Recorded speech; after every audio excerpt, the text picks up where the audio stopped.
I have joined a few mountain bike groups online, and one of the things I noticed amongst those groups is how the budget bikes, the Ozark Trail bikes in particular, how they've been received in the community. And it's a really sought after bike right now. I've been seeing people do a lot of upgrades to it, and it's really a good bike right off the shelf to ride a light trail and just the average commuting. A really light bike off the shelf, so I don't have anything to take away from it.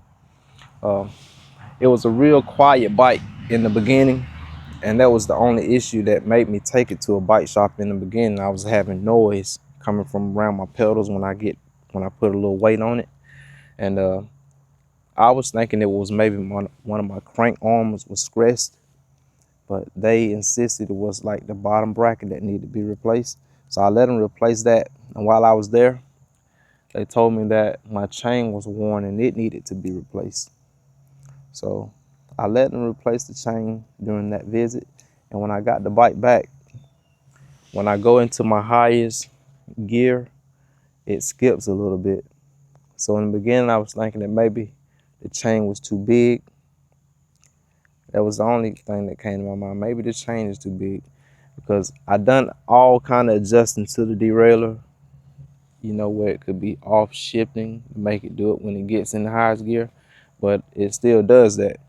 So I got a little tools. I never taken the chain apart in any kind of way dealing with these bikes. So I want to try removing a few links from this chain, because it's so much of an inconvenience to haul the bike back into the bike shop just for them to fix this issue, when we can pretty much trial and error and see if it's the chain like we thought. So I got a few tools, the punch and the chain breaker. And before we go do that, I'm gonna let you see how this bike does when it gets in the highest gear. Because maybe it could be something else, maybe it could be something I'm missing. But we're gonna do that first, and then we're gonna go and remove the links and see, does that help it any kind of way. Work my way up into ninth.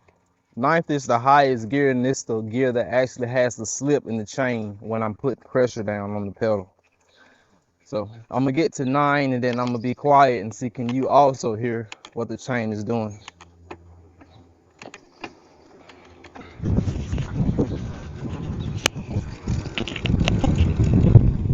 Here we are in the ninth gear.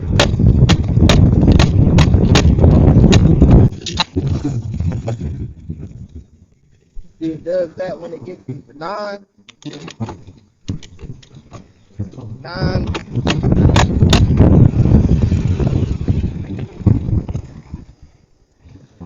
And that's just an issue that we didn't have before. We had the chain replaced. So we're gonna remove a few links out of the chain, and hopefully that helps resolve the issue. All right, so this is where we are with this right now. On this chain right here does have a quick link in it somewhere. So you just find your quick link, and the tools that we're using right now is just I guess this is the chain breaker where you use on the quick link to take them on and off. And this is the chain punch for the actual links. So we're gonna try to take out 2 links on this chain and put it back together how it come off, and hopefully that gets rid of that issue. So we're gonna start right here at this quick link, put this tool on there. And this other tool comes with a little link to hold the chain together once you get the link off. So we'll put that in there to kind of hook it in so the chain doesn't have to hang down. All right, make this go down.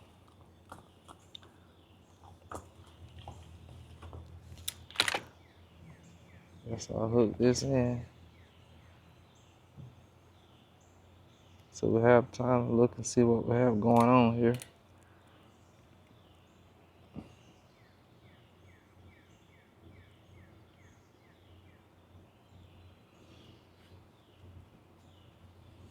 Now that's one side of it. We'll put that away.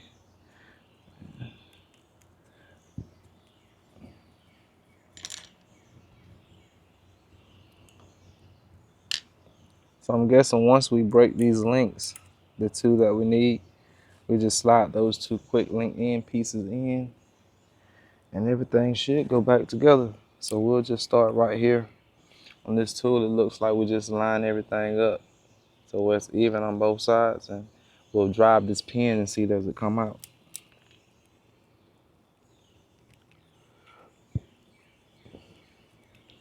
Chain fits in there perfectly.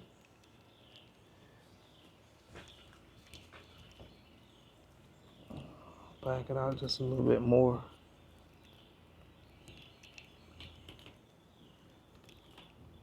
I have it lined up in there.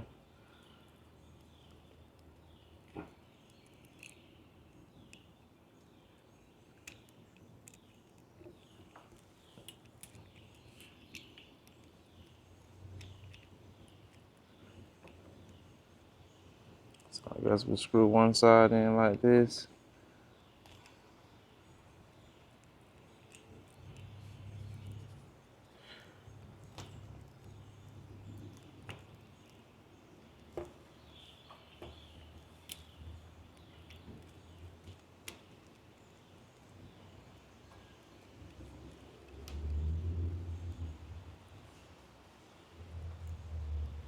Get it lined up.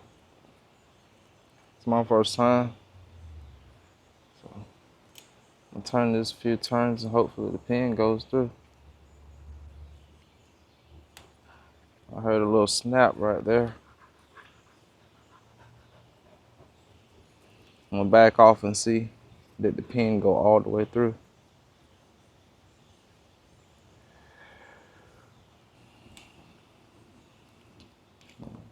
Unscrew the other side a little.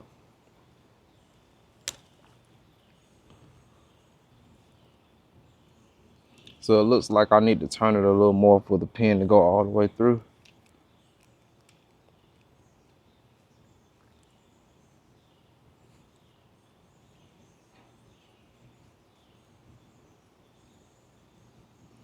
Just turn it a few more turns.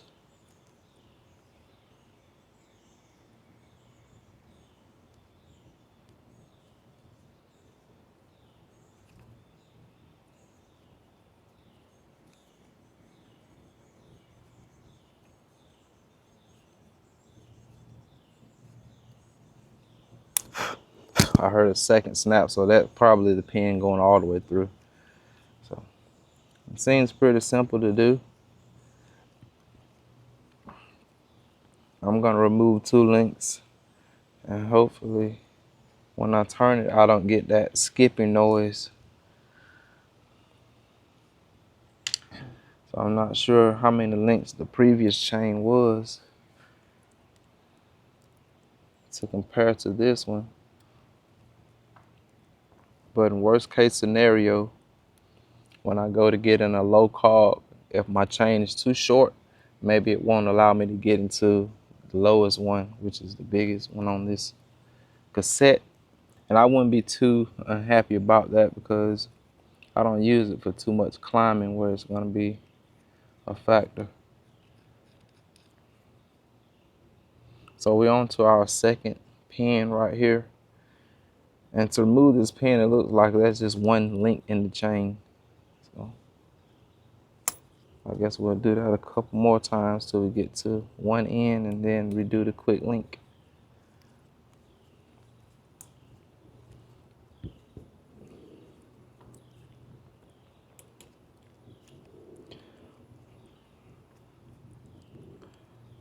I just want to learn the basics of these chains and understand how to read the wear on them. So with this e-bike, I can pretty much have a chain on standby and be able to replace it whenever the chain decides to break.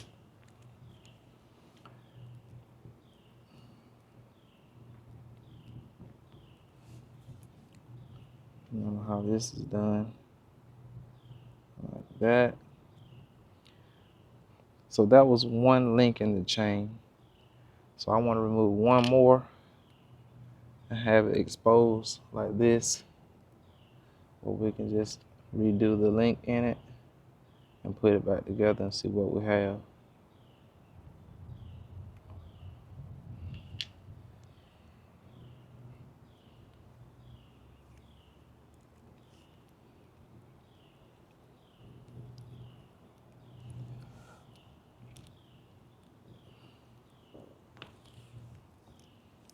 Line this up again.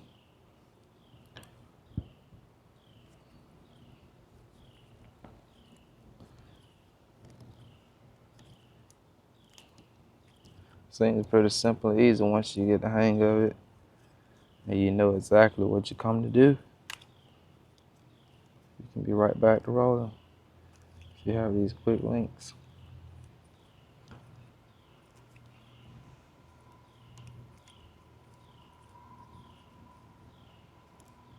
Alright, that's one more. I'll pop this out too.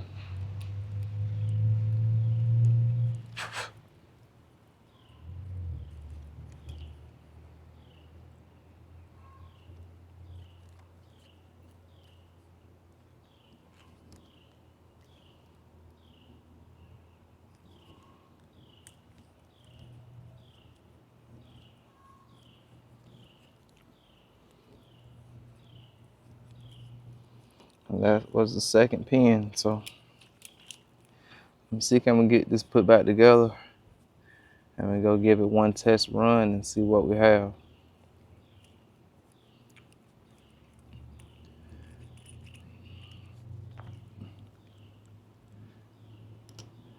So this is all right. Put one end of the quick link back in. Use this little tool to kind of pull the chain closer together.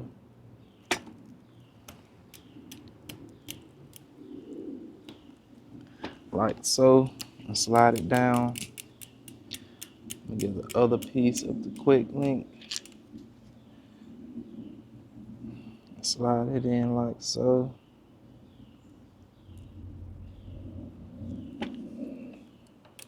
And get them together right now. The holes lined up. And then we use this tool, I guess the opposite way, to snap it back into place. It's pretty neat. I have to say that's pretty neat. So it's my first time using this equipment and that was pretty quick. The chain doesn't look too short of anything on the cord that it's on. So we're gonna get it out here and go test it in the highest gear. And hopefully that has resolved our issue. We'll do our first test after removing the 2 links from the chain and shifting to our highest cog, meaning the lowest gear, and hopefully we don't have any skipping going on now.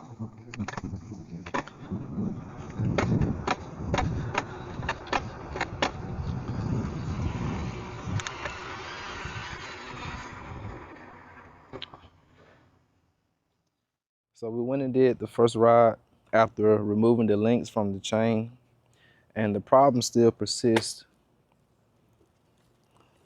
I have the chain still in the highest gear, and when you're on the ground and pedaling, putting the pressure down, it just doesn't want to stay in gear. I'm not sure what that problem is. I've done all the adjustments I can know to do to this derailleur.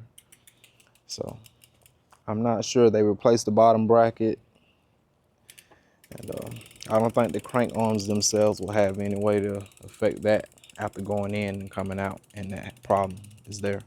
So right now I'm gonna be done with this. I'm not gonna mess with it too much because the bike works good up until you get into that gear. So if you're just a little cautious when you get in that gear, you should be all right. But upcoming for this bike, I've been looking at a 500 watt hub, 48 volt setup for this front wheel. So I want to try that out and give this a little versatility with the throttle and the pedal assist setup. So in the next few weeks, I should be putting that together on this bike. So I had fun with this Ozark Trail just being a regular pedal bike until I had that issue. And it's not as quiet as it was in the beginning. So I'm just gonna upgrade this to electric and try to have some more fun with it. So stay tuned for that, and I appreciate you all for watching. I'll see you all later.